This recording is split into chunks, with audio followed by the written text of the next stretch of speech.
வணக்கம். ஓம் சாந்தி. கர்ம யோகத்தின் இந்த இனிய பயணத்தில் நிஷ்காம கர்மம், நைஷ்கர்மியம் இந்த 2 விஷயத்தை பரமாத்மா நமக்கு புரிய வைக்கிறார். நிஷ்காம கர்மம் பலனை எதிர்பார்க்காமல் நாம் செய்யக்கூடிய கர்மங்கள். ஒரு புறம் நைஷ்கர்மியம் அதாவது துறவறத்தை பூண்டவர்கள் சில கர்மங்களை தியாகம் செய்யறதுனால மக்கள் நைஷ்கர்மியமும் உயர்ந்த மார்க்கம் அப்படின்னு நினைக்கிறாங்க. பரமாத்மா கர்ம யோகத்த பத்தி கூறும்பொழுது, 2 மார்க்கத்தை பற்றியும் கூறி, அர்ஜுனனுக்கு எந்த மார்க்கத்தை பரிந்துரைக்கிறார்? பரமாத்மா அர்ஜுனர்களாகிய நமக்கு இல்லற மார்க்கத்தில் இருந்து கொண்டே, கர்மங்களை கர்ம யோகமாக மாற்றக்கூடிய ஒரு அழகான ஞானத்தை கொடுத்து, கர்ம யோகத்தின் மூலம் மெல்ல மெல்ல நாம் முன்னேறி கர்மாதீத நிலையை அடையக்கூடிய ஒரு லட்சியத்தை மனித ஆத்மாக்களுக்கு தருகிறார். இப்போ அடுத்ததாக இறைவன் என்ன சொல்றார் அப்படின்னா, அ ஒ நான் ஞானியாக இருக்கலாம். எனக்கு ஞானம் கிடைச்சிடுத்து. நான் என்னை ஞானி அப்படின்னு மனசுல நெனச்சுக்கலாம். ஆனா, ஞானியோடைய கர்மம் எப்படி இருக்க வேண்டும்? நான் ஞானி ஆகிவிட்டேன் அப்படின்னு நெனச்சுக்கிட்டு, உலக நன்மைக்காக தானே நான் கர்மங்கள் செய்யறேன் அப்படின்னு இருக்கும் பொழுது, என்னுடைய கர்மங்களில் ஸ்ரத்தை என்பது குறையக்கூடாது. ஏன்னா நான் பலனை எதிர்பார்க்கிறது இல்ல. அதனால செய்யறது நான் சேவை தானே அப்படின்னு நம்மளுடைய மனோபாவத்தில் குறை வரக்கூடாது. அதுல ஸ்ரத்தை குறைஞ்சது அப்படின்னாக்க, அந்த சேவையின் பலனும் நமக்கு இருக்காது. உலக நன்மைக்காக நம் கர்மங்கள் இருக்க வேண்டும். அப்ப ஜனகர பத்தி பார்த்தோம். இந்த மாதிரி பல உதாரணங்களை நம்ம பார்த்தோம். சில சமயம் என்ன ஆயிடுது அப்படின்னாக்க, உலக நன்மைக்காக நான் செய்தாலும், முகமூடி அணிந்து கர்மங்கள் செய்வது அப்படின்னாக்க, தன்னை வந்து வெ ஒ எப்படி வெளிக்காட்டிக்கணும் உலகத்தின் முன்னாடி அப்படின்னு நாம இல்லாதத இருக்கிற மாதிரி வைத்து, நாம சில கர்மங்களை செய்றோம். அதையும் உலக நன்மைக்கான கர்மம் அப்படின்னு சொல்ல முடியாது. ஏன்னா, முகமூடி அணியும் பொழுது, உள்ள வேற, வெளியில வேற ஆயிடுது. அப்போ சுயநலம் தோடு நாம் கர்மங்கள் செய்வதில்லை. ஆனால், முகமூடி அணிந்தும் நாம் கர்மங்கள் செய்யக்கூடாது. ஏனால், மக்கள் என்னை நிச்சயமாக பின்பற்றுவார்கள். பொதுவாவே இப்ப நம்ம பார்த்தோம்.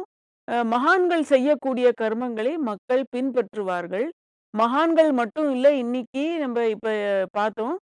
நம்ம ஒரு பாலிவுட் ஆக்டர், ஆக்ட்ரஸ், ஹீரோ, ஹீரோயினையும் அதிகமா ஃபாலோ பண்றாங்க.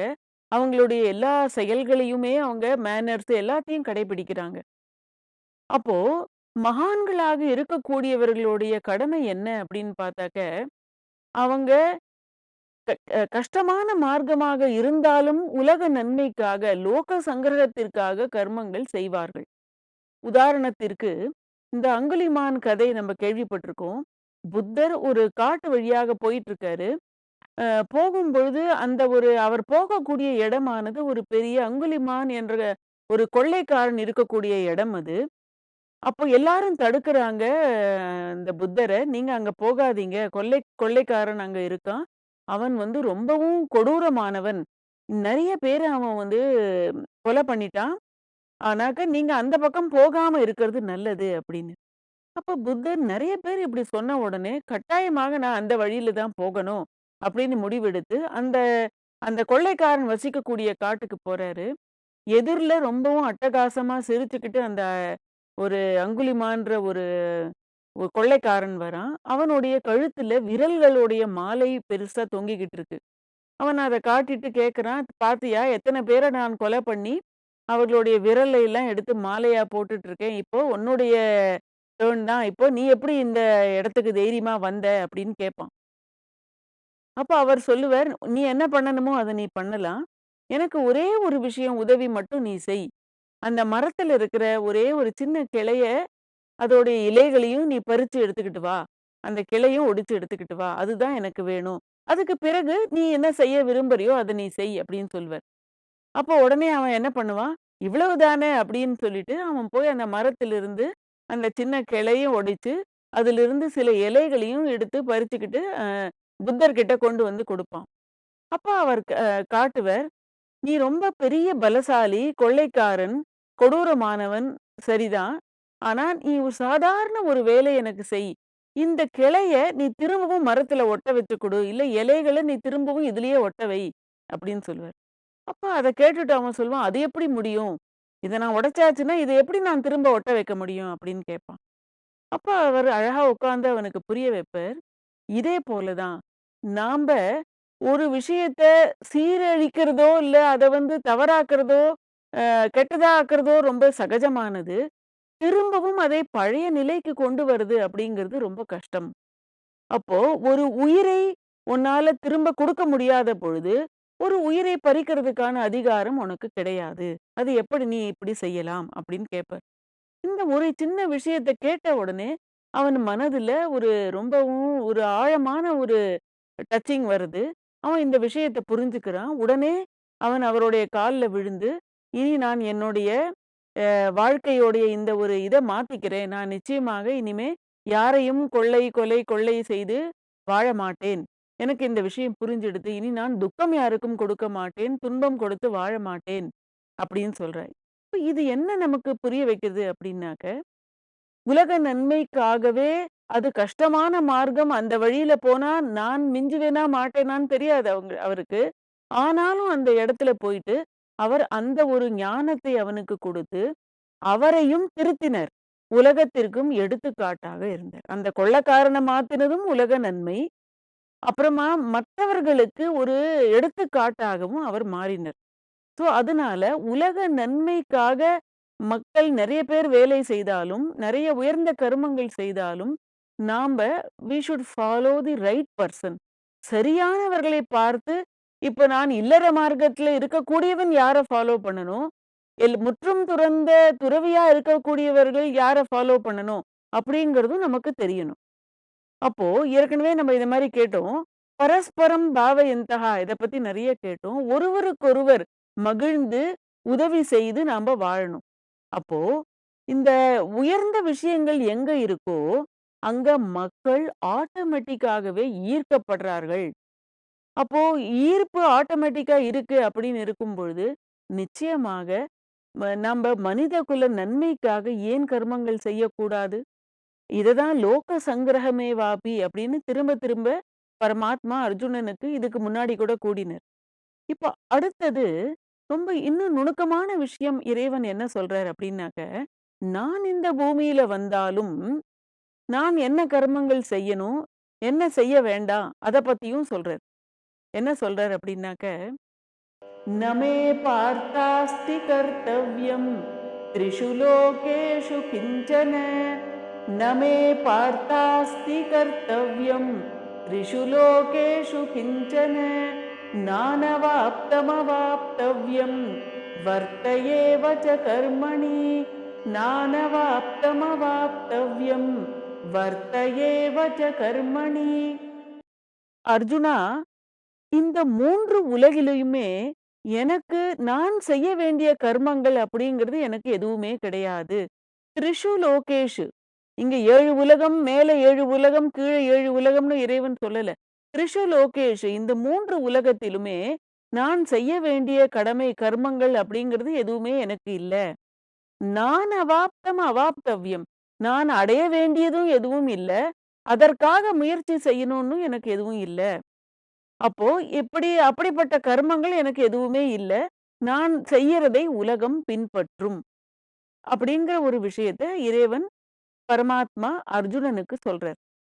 எவ்வளவு அழகா சொல்றார். முதல்ல நீ செய்ய இப்படி உலகத்துல இருக்கிறவர்கள் மாரி நீ செய்ய, இப்படி செய்யின்னு சொல்லிட்டு, தானும் எப்படி எடுத்துக்காட்டாக கர்மங்கள் செய்யறேன்.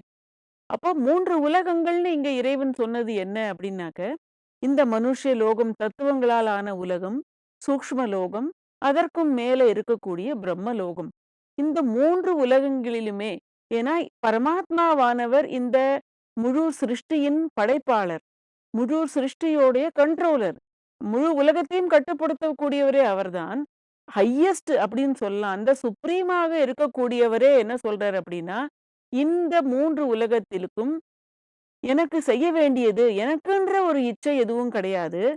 எதையாவது விரும்பி எதையாவது அடையணும் அப்படின்னு நான் செய்ய வேண்டிய வேலையும் கிடையாது. அப்போ பொதுவா எல்லாரும் என்ன சொல்லுவாங்க அப்படின்னா, இறைவன் யாரு? பரமாத்மா யாரு? அப்படின்னாக்க, குடிக்க மாட்டாங்க, தூங்க மாட்டாங்க, செயல்கள் செய்ய மாட்டார், குளிக்க மாட்டார். நம்பள மாதிரி எதுவுமே செய்ய மாட்டாங்க. அவர் தான் கடவுள் அப்படின்னு பொதுவா சொல்லுவாங்க. அத திரும்ப ஞாபகப்படுத்துறாரு இறைவன். மாத்ரு கர்ப்பத்திலிருந்தே நான் பிறக்கறதில்ல.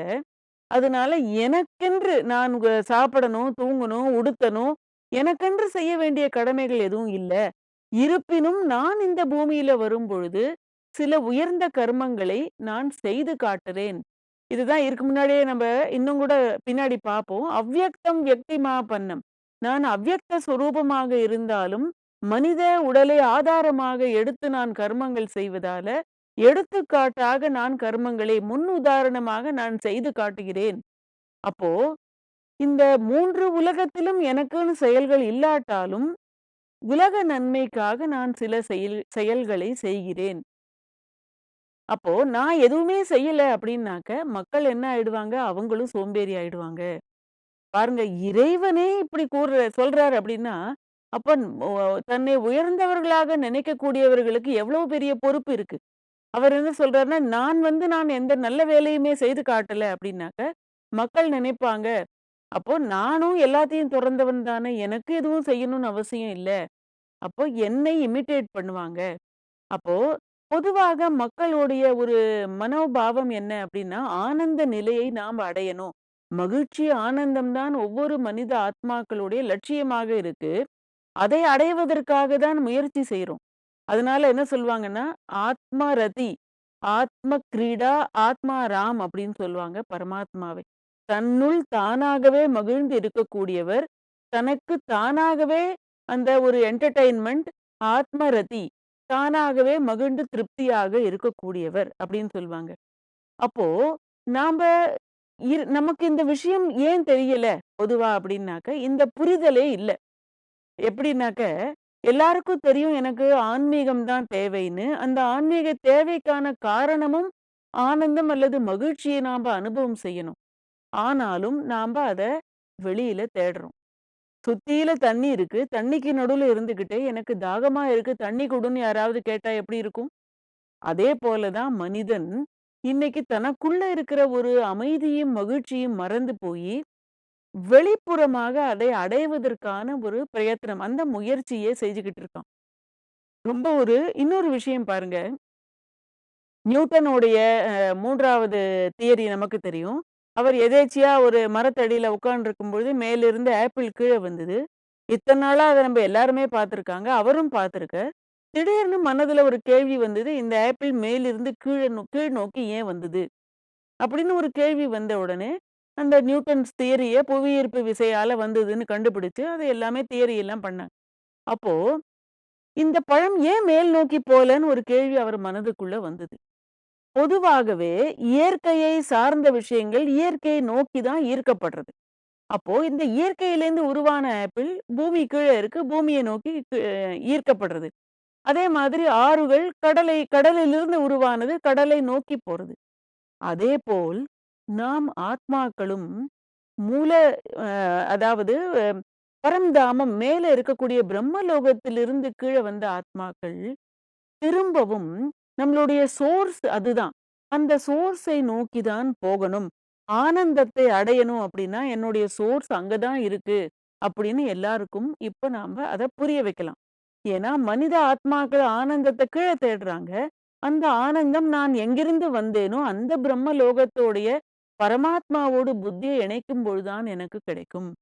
அப்போ இந்த மாதிரியான விஷயங்கள நம்ம மனதுல புரிந்து கொண்டு, பரமாத்மாவே சச்சிதானந்த சொரூபமான இறைவனே கர்மங்கள் செய்து காட்டினார் போல், நாமும் அவரை பின்பற்றி உயர்ந்த கர்மங்களை கற்றுக்கொண்டு, நாமும் செய்து மற்றவர்களுக்கும் செய்யக்கூடிய ஒரு தூண்டுதலை கொடுக்கலாம்.